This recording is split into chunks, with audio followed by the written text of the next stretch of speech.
What is up, you guys? Welcome back to my channel, and if you're new here, just welcome. My name is Gemma Jade, but today we are going to be talking about two separate disappearances, one that ended up in a murder and one the young woman might still be out there.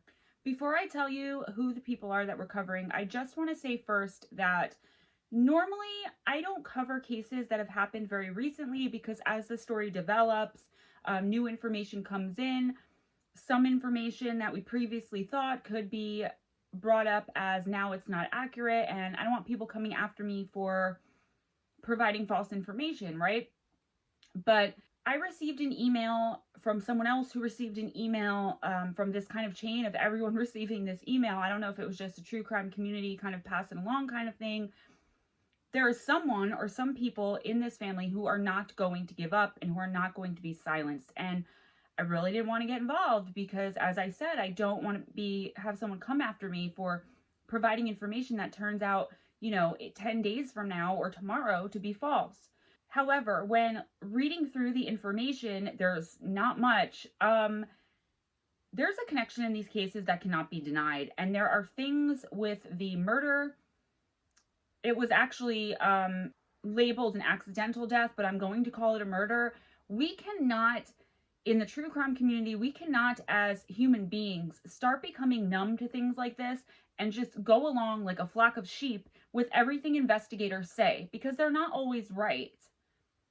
They don't always get it right. We see it all the time, don't we? I mean, the Jessica Boynton case where what do we know about that case? If you haven't seen it, I'll put it right here. But if you know about the Jessica Boynton case, what do we know about that case? Maybe the police covered it up, or maybe they just got it wrong. I don't know how in that case, but that's just one example. We can't just be spoon-fed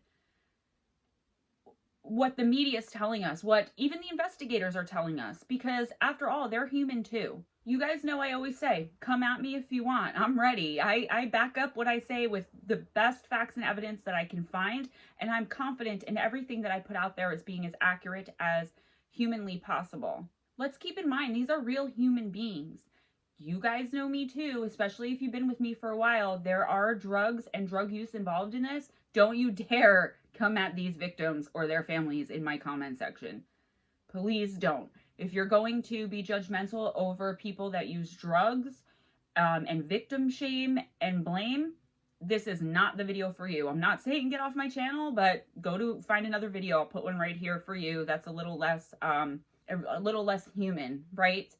Pay attention to the similarities in this case and to some of the bizarre information, and I think that you'll connect the same dots that I was connecting and that a lot of people are connecting in these two cases. So without further rambling or ado, let's get started with Caleb Smith. On January 15th, 2020, so today's January 10th, 2021, so almost exactly a year ago, Caleb Smith told his grandmother, who he lived with, that he was going to drive to Rome, Georgia to hang out with some friends for the day. This wasn't anything unusual for the 21-year-old, and as he usually did when he knew he'd be coming home that same night, he requested that his grandmother, who he lived with, leave the deadbolt on the front door unlocked so he could re-enter the home when he got there later on, whatever time it was. He didn't tell her what time he was coming home, but by him requesting she leave the deadbolt unlocked for him, she knew that he would be coming home because he would never have her sleeping in an unlocked house when he wasn't coming home. His grandmother said okay and thought nothing of it. Little did his poor grandmother know that while she would speak to him on the phone one other time, she would never see her grandson alive again. Technically the next day, because it was 2:32 a.m. on January 16th, Caleb entered the Flying J gas station in Resaca, Georgia. Now, I might be pronouncing that wrong, and I probably should have Googled how to pronounce it. Don't attack me. Just politely correct me in the comments. It's Resaca, Georgia. This town was on the way to Rome, Georgia from Caleb and his grandmother's house, and we know that he entered at exactly 2:32 a.m. because he was seen on the gas station security footage. 3 minutes later at 12:35 a.m., Caleb made a phone call to his grandmother and informed her that he had to pull into the Flying J because he realized while he was driving that he was low on gas and he was not going to make it to Rome, and I'm pretty sure he was also not going to make it back home. So he needed a little bit of money for gas to get to his friend's house. He told his grandmother that there was only one other person in the entire place, and it was another man, and he was going to approach this man and ask him if he could possibly give him $5 to put in his gas tank so that he can continue on to his trip to Rome to visit his friends. After he hangs up with his grandmother, Caleb is seen on the surveillance footage either sending text messages or browsing the internet, or both. His phone records have not been made public as of this time, yet. And the surveillance footage showed Caleb sitting like over here facing this way and the man sitting over here facing this way. So Caleb was sitting facing the man, according to the security footage. After a few minutes, Caleb did get up and approach the man, and although there's no audio, it seemed that he did in fact ask the man for the $5, or was at least talking to him about something. We just assume that's what he was doing because that's what he told his grandmother he was going to do. Although, when you see the evidence later, I will come back to it, I'm not quite sure that's what they were talking about. It's unclear also if the man gave Caleb the money. It's very unclear if there was any kind of exchange between the two, but you do see them having a conversation. After a minute or two of Caleb talking to the man, Caleb went back and sat in the exact same spot that he was sitting in when he first came in when he called his grandmother. And the man was also still sitting in the other spot where he was sitting. So they're both facing each other still. I don't know if they're looking at each other. I have not seen the surveillance footage. I don't think it's been released to the public. If it has, please let me know, and I will come back to this video and put more information in. I just wanted to get this out quickly. I basically went with what I was sent in the email, and I got some more information off of Reddit and a couple local news stations. I wasn't able to go down any rabbit holes or really deep dive. I did try, but as this case progresses, I will definitely keep you guys posted. I'm all fired up about this one, guys, and you know how I get. All right, back to Caleb Smith. So he goes and talks to the guy, not sure what they were talking about, not sure if the guy gave Caleb the $5 for gas, as he told his grandmother he was going to ask the man for, and Caleb goes and sits back in his seat. I thought it was very weird that I couldn't find any information, and this I did search really hard for, as to whether or not this man was ever spoken to or even identified at all. Like, who was this guy? You'd think that finding out what happened eventually that night, this guy would have come forward and been like, hey, that kid asked me for $5. But again, I'm not sure that's what the conversation was. Caleb actually got up a couple minutes later and approached the guy again, where they had another unknown conversation, and it's unclear again if there was any kind of exchange or handoff. Caleb talks to him for a minute or two. After speaking to the man for the second time, Caleb goes back and sits in the exact same spot. And after a few minutes after that, he gets up and exits the Flying J gas station. I think this is like a rest area kind of gas station, because you'll learn there's also like a Denny's there. So I'm picturing in my head, we don't have Flying J's in New Jersey, to the best of my knowledge. I know they're not anywhere near where I live, but I'm getting the picture in my head that it's like more of a rest stop than a gas station, but because it's described as a gas station in everything I'm reading about it, I'm going to stick to calling it a gas station. But if you're picturing this in your head, picture more of a rest stop. So once Caleb gets up and walks out of the rest area, he's out of surveillance footage range and he's never seen alive again. When morning came, Caleb's grandmother woke up to see that the deadbolt was still unlocked and that Caleb's bed had not been slept in, and she became very concerned immediately because Caleb was the type of person who would have just called her and said, "Grandma, lock the deadbolt." She also knew that he was very low on gas and could not have made it to Rome. He did say he was going to approach this other man in the rest area and see if he can get some money, but it was never confirmed whether or not he did that to his grandmother. So she was very, very concerned right from the door about her grandson. After making several phone calls and sending numerous texts to Caleb's cell phone, all of them going unanswered, Caleb's grandmother decided that she was going to drive down to the last place she knew her grandson to be, the Flying J gas station rest area. She searched the surrounding area and the parking lot for Caleb's car. She eventually did find his car in the back of the gas station. There was a Denny's restaurant and his car was parked out of sight of any cameras, of course, near where we'll later find out was an employee back entrance into the Denny's that regular, customers, civilians weren't allowed. So she finds his car back there. According to the information I read, it seems as though Caleb's car was parked almost purposely in a spot where it would not be seen by any cameras.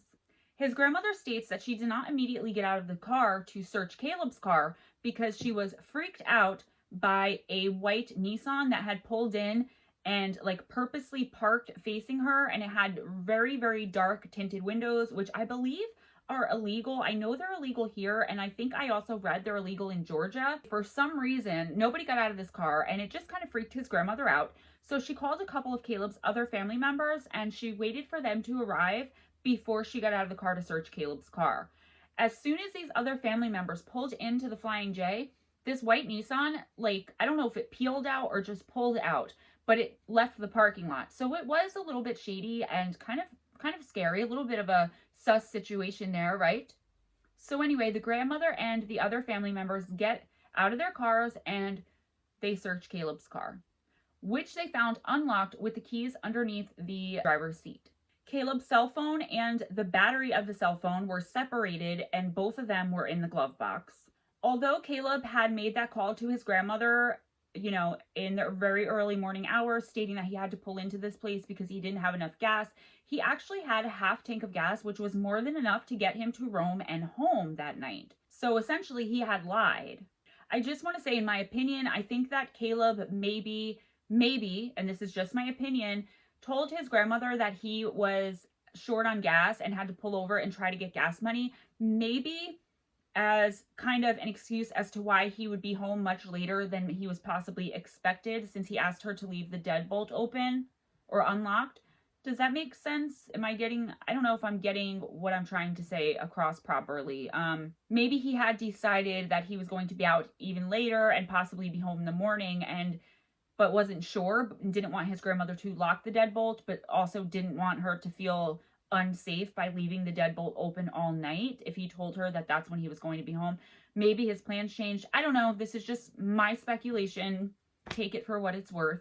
Knowing what I know about how Caleb's body was found and what the initial autopsy report said, and we're going to get to that, I personally believe, and this is not judgment. If you guys know me, you know I'm not judging. I'm simply stating my opinion that this was some kind of drug deal that went down. I think Caleb's car was parked out of range of cameras very purposely so that possibly he could smoke meth. And I think that this unidentified man, as far as I can tell, he's unidentified, was a drug dealer. And I think that's why Caleb pulled in there. I think that's why he sat across looking at the guy for a few minutes, approached the guy twice. To me, that screams drug deal. And also the white Nissan pulling in like that with nobody getting out of the car, that could have very well been a drug dealer pulling in to meet a customer and then seeing all this traffic and getting freaked out and leaving. In my opinion, I think this was Caleb stopped at this gas station to meet this guy to buy meth. And he knew that he couldn't go home high. He probably was not going to visit friends in Rome.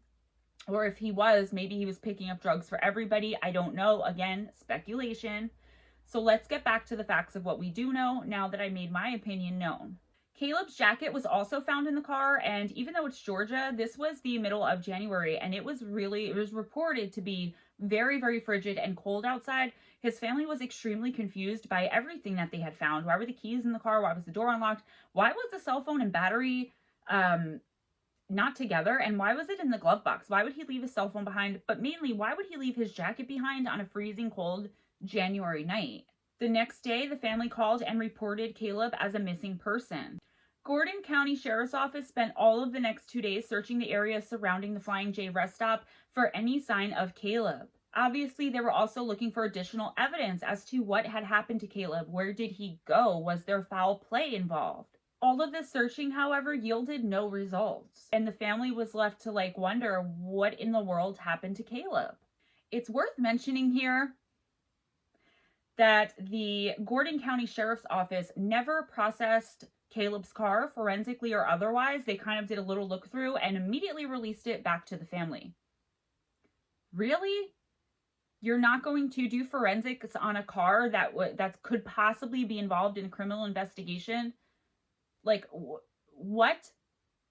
I don't know. I'm not an investigator. I'm no kind of detective, maybe armchair, right?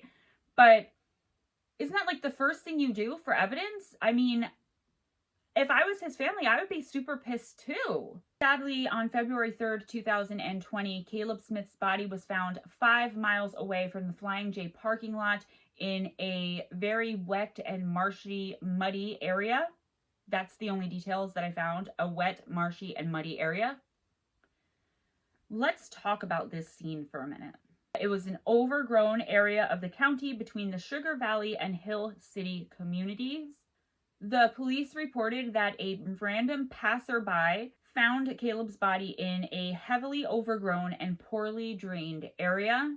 This person was investigated and ruled out as having anything to do with Caleb's disappearance and eventual accidental death, murder.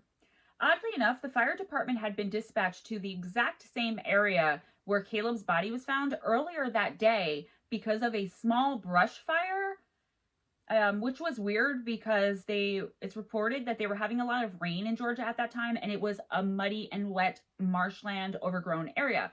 So a fire didn't just start by itself. However, it's still unknown as to whether or not that fire had anything to do with Caleb's body. When the fire department went there earlier in the day for the small brush fire, they did not see Caleb's body.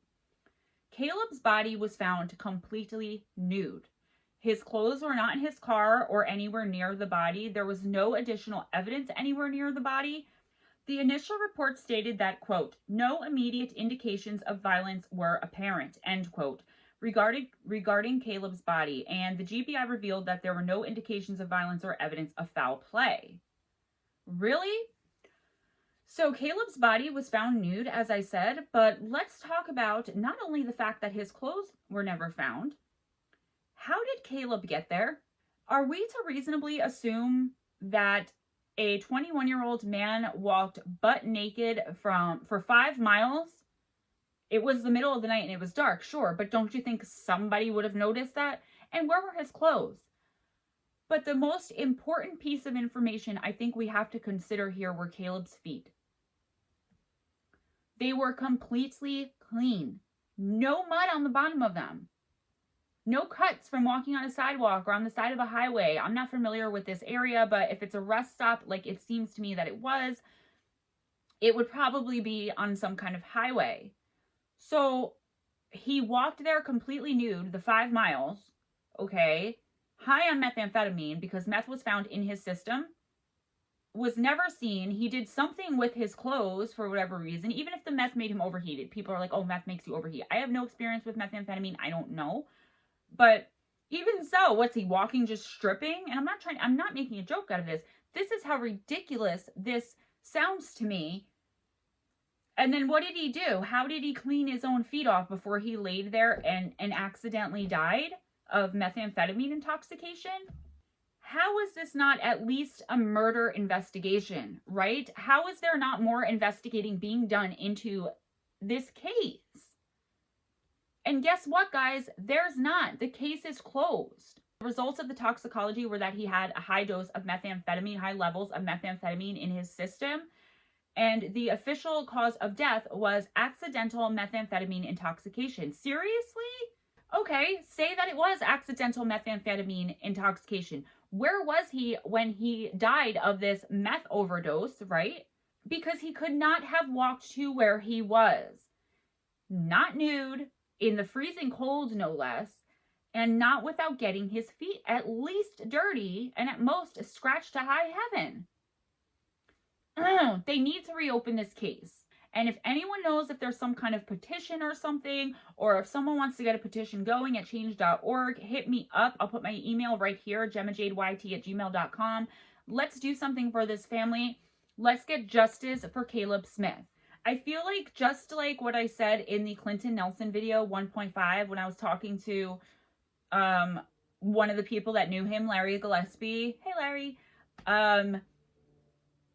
It's like as soon as drugs are found anywhere at the crime scene, it's like the investigators automatically think NHI, right? No humans involved. Let's just close this one because it doesn't matter anyway. And I'm sorry, no. And it's not fair that there's no justice here and they're just going to blow this case off because And there's no information that Caleb even ever had any kind of drug problem. I wish that I had known that. It wouldn't make a difference one way or another. I just wish it was known. Like, is it a surprise to the family? Is doing methamphetamine something new? Like, would it be plausible that Caleb smoked methamphetamine and, this accidental overdose happened? Or was he the kind of kid who never touched drugs and would never do such a thing? I think the former is what is mostly speculated, but there is no fact on that, guys. There's no, as far as I could find, official report as to, whether or not Caleb ever had any problem with methamphetamine, whether he had ever done methamphetamine. There's just not enough information to support one way or the other. That's why, like I said, with both these cases, because we still have another one coming up in this video, I'm going to continue to report. But if you have any additional information on Caleb that I missed, if I got something wrong, guys, it was not intentional. Come at me politely, respectfully, like I always come at you guys, and let me know in the comments so in the next video I can correct myself. I have no problem doing that. I did a whole extra video to correct myself when Clinton Nelson, when the guy who everyone said was a suspect reached out to me and told me his side. I did a whole other video to tell his side. I'm not like that. I don't want to be the one who is perpetuating rumor and starting drama. I want facts and evidence, and that's what I want to present to you. They're so sketch and so sparse in this case, though, that it was hard to tell what was actual fact and what was people speculating. A lot of people were speculating and saying that it was fact, and when I would go and try to check with just one additional source to confirm, I couldn't find one, so I didn't report any of that stuff. Obviously, Caleb's family has a major problem with how this investigation was handled from the beginning. No forensic analysis done on his car. The assumption that he somehow walked naked without dirtying his feet to this marshland and just laid there to die. I mean, rightfully so. I'd be angry too, and I'd be causing up a stir. But this might have been the end of Caleb's story as far as the public is concerned, if it weren't for something eerily similar happening at the same exact Flying J in Resaca, Georgia, just 2 days later. 2 days, same gas station rest stop. Coincidence? You tell me. If you know me for any length of time, you know that I am not a believer in coincidence, especially not when it comes to murder investigations or anything true crime. I just don't believe in coincidence.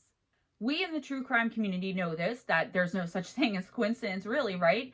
And we also should know, most of us do, that law enforcement knows that there's usually no such thing as coincidence. So why are they saying straight up that there is no connection between these two cases? There's no possible way that we as investigators, that we as armchair detectives, that we in the true crime community can look away from the glaring similarities in these cases. Sure, there are a few differences sprinkled in, there always are. But to tell me you're 100% sure there's no connection without even investigating whether or not there's a connection, that's a problem for me. I have a big problem with that. Some wonder why Caleb's family wasn't allowed to identify his body either. I mean, I guess I can kind of see that it was, it was in a marshland for that long. Maybe the decomposition, nobody wanted them to have to see that. But honestly, I've covered so many cases now, and I've been watching true crime since Forensic Files started in the mid-90s, okay? I've seen parents have to identify the bodies of their children that have been missing for way longer or had, severe violence done to them. Just like, I don't know. I always think it should be the parents' choice. I don't think it should be up to investigators or the coroner or anybody except for the parents on whether or not they wanted to identify their child's body. I'm going to get to the similar case that happened 2 days later, Keeslyn Roberts. But first I want to talk about theories. I already gave you guys mine, and I could only find like 2 theories that were an absolutely wild conjecture, that were obviously somebody just trying to make this story more dramatic. So let's talk about the 2 that I kind of picked up. So these were the 2, like I said, that made just a tiny bit of sense at least. And they're along the line of what I have already and had already in my head theorized when I came across them. The first of these theories has Caleb getting into someone else's car to smoke the meth. Now, I wonder why his car was parked out of view of the cameras, but whatever. Let's just go with he got in someone else's car. Possibly the person who dealt him the drugs. Possibly the man he was seen having multiple conversations with on camera, who was never even identified, let alone questioned. The police didn't go out of their way to even find this man, let alone question him about what he and Caleb were talking about. Did they look extra closely at the surveillance footage to see if there was some kind of handoff? Nobody knows.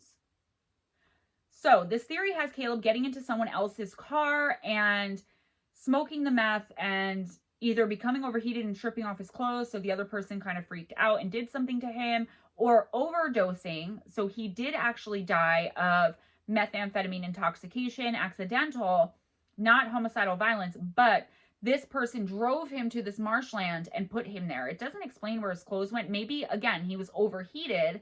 I don't have any experience with meth, or I don't even think I personally know anyone. Like, I might know one or two people that have used it, but I've never been around anyone on it.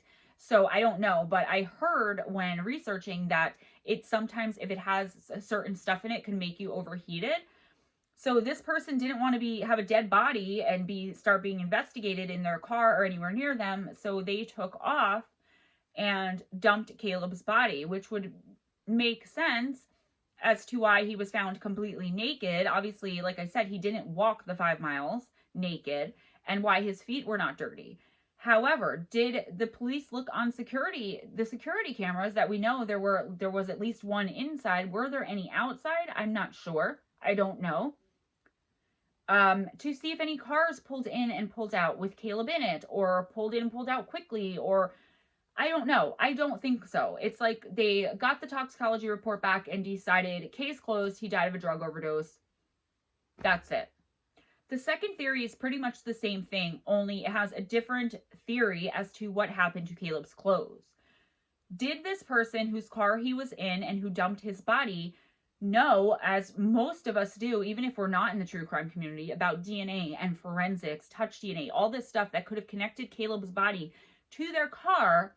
So they removed his clothes so as not to leave behind any evidence. They never found, like I said numerous times, his clothes.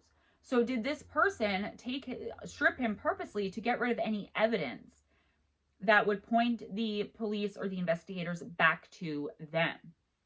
Sounds much more reasonable than what the police and news media are trying to get us to believe of how Caleb's body.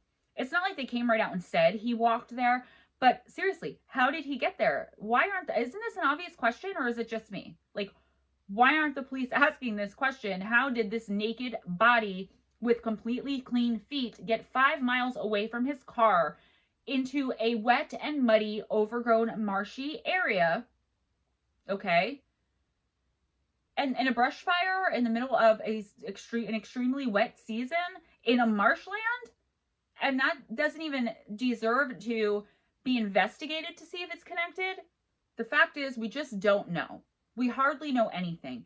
And as much as it infuriates and frustrates and angers and hurts me, imagine how his family feels. 21 years old, his whole life ahead of him. So what if he was experimenting with drugs? Maybe that was the first time he ever used meth. Maybe he was a full-blown addict. Who cares? He was a human being. He had a heartbeat. He had family, people that loved him, and people he loved. And he deserves better than for the investigators to try to sweep whatever happened to him under the rug simply because he had a disease, which is exactly what addiction is. And I'll move on now because I'm starting to get very angry. As I said earlier, 2 days after this incident with Caleb at the Flying J gas station in Resaca, Georgia, an eerily similar disappearance happened to a girl named Kieslyn Roberts. Love that name, by the way, Kieslyn.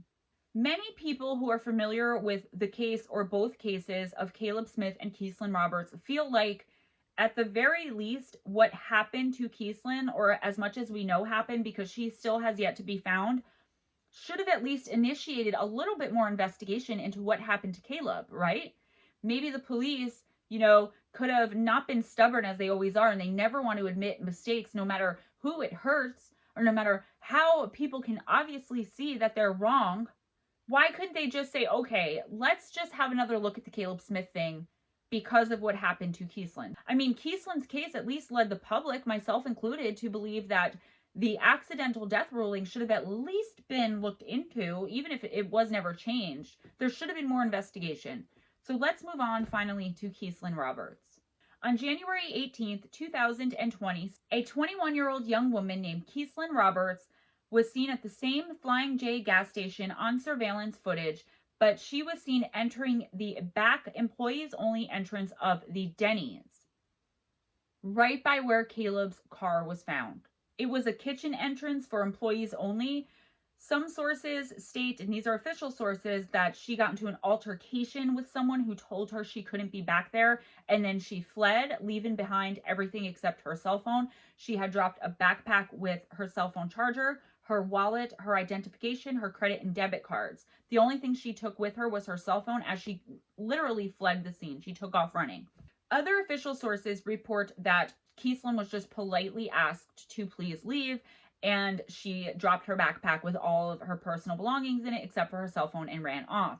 The reason I believe it's a little bit more likely, and obviously I can't know for sure, that Kieslyn got into some kind of altercation with somebody who told her she couldn't be there, is because Kieslyn Roberts did have a history of methamphetamine use and was in fact on probation because of a drug charge. She had missed a probation appointment, which usually you're required to give urine, the day before this incident at the Flying J had happened, and a drug warrant, or a warrant, was issued for her arrest. So had she been politely asked to leave, she probably would have just left. But if there was some kind of altercation and someone threatened to call the police, or she had been given a reason to fear someone would call the police, and just speculating that perhaps she was high on methamphetamine, she just freaked out, left everything behind, and ran. The thing is, Kieslyn drove to this Flying J, so why did she run off on foot? Was it a methamphetamine-induced paranoia? Maybe. But what happened to her? The area was searched for a few days when they were looking for Caleb, and they did do a full-blown investigation and searched all of the areas surrounding the Flying J for Kieslyn, and she was never found. Keep in mind, too, I forgot to mention that not only were her credit and debit cards left behind, but her cash was, too, when she ran. Again, the only thing she took with her was her cell phone. Maybe it was in her pocket, but why throw your backpack down?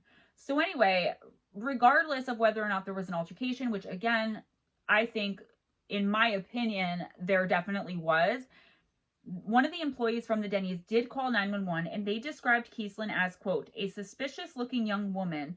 And they described the odd encounter of how they either had politely or not so politely demanded or asked that she leave, and she had some kind of altercation with them and took off running, or just took off running. Do you see how confusing this is?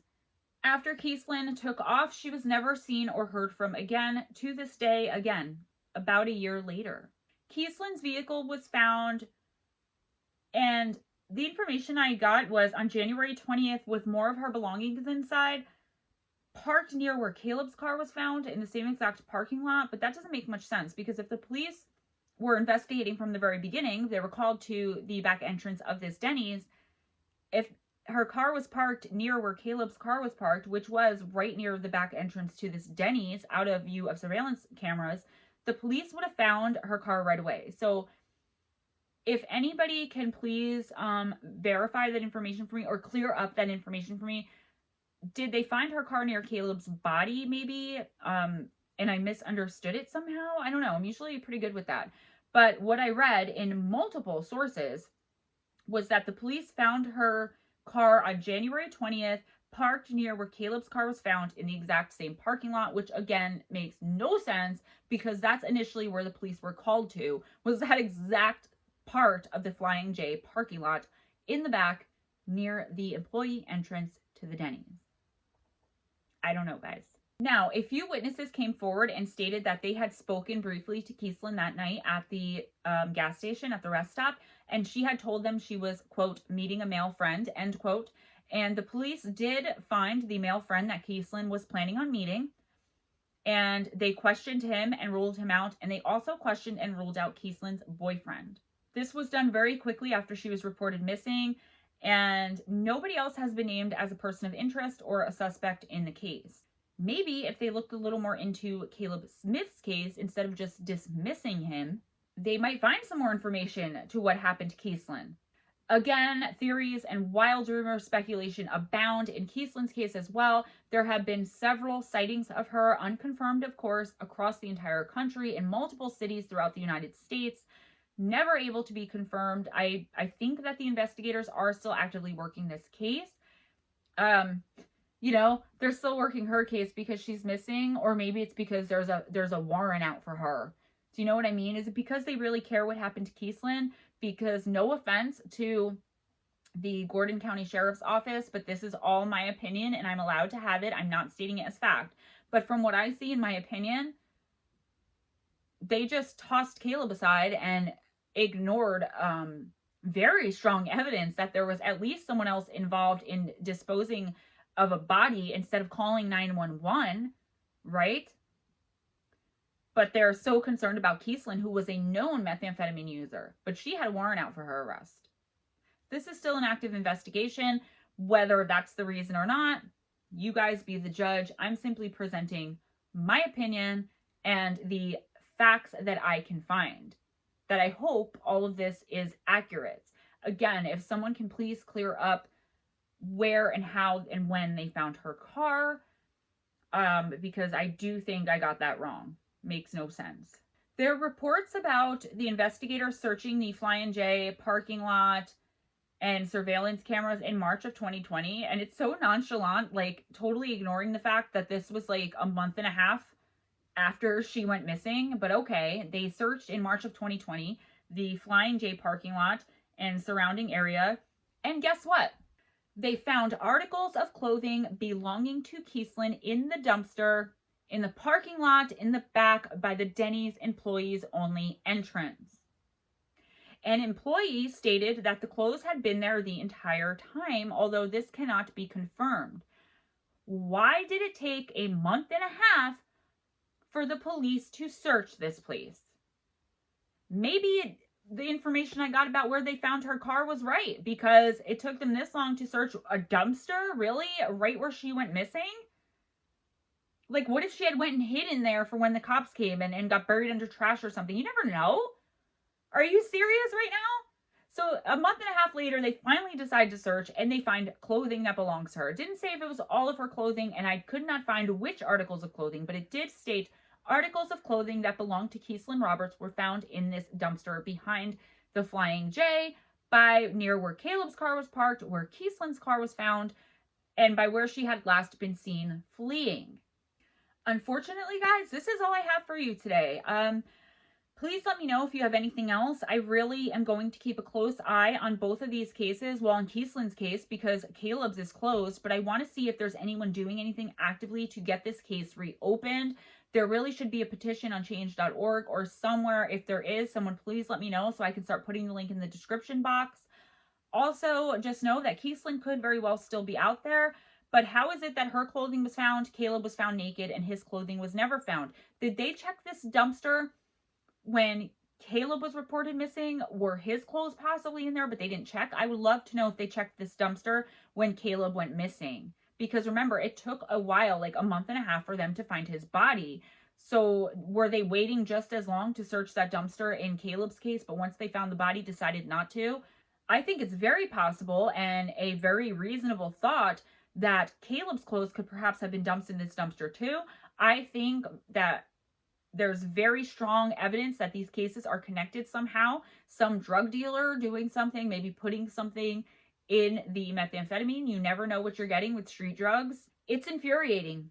Please let me know if anything I got wrong, anything that I missed, respectfully and politely in the comments, and know that I did this case to bring attention and to bring light to it, and not to offend or insult anybody, not to perpetuate rumor or put out purposely false information. You guys, if you know me and have been here with me for a while, you know that I would never ever do that. It's super important to me to get all the facts correct. One more thing I think you should know that I forgot to mention because I'm so wound up is that Kieslyn and Caleb lived on the same street. There's no evidence that they knew each other, but they were the same age, lived on the same street, and both of them smoked methamphetamine. Did they know each other?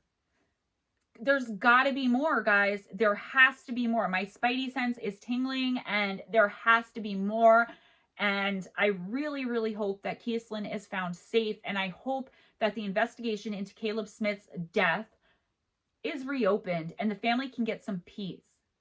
Both families are in my heart and my prayers and will continue to be until at least Kieslyn is found. I really pray and hope that you get some justice, because as of right now, I don't believe there's any kind of closure or justice for either family, especially Caleb's, because they closed his case without even investigating.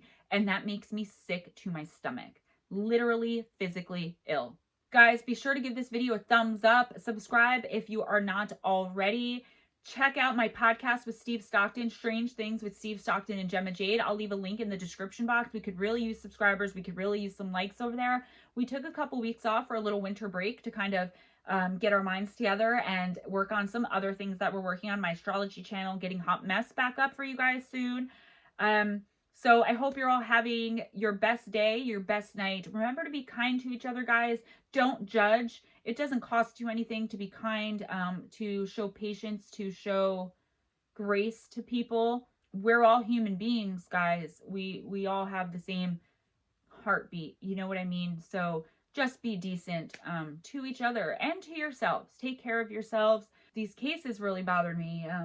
Caleb's in particular, because of how he's being just tossed aside as NHI, and I don't like that. That really affects me. So if you can donate financially to the channel, I'm trying to get a better background than my messy dresser. Please, Patreon is up. It's $5 minimum. I only have 3 patrons at the moment. Thanks, Mark T, Willie S, and Steve S. I love you guys. Thank you so much for the support. It helps more than you know.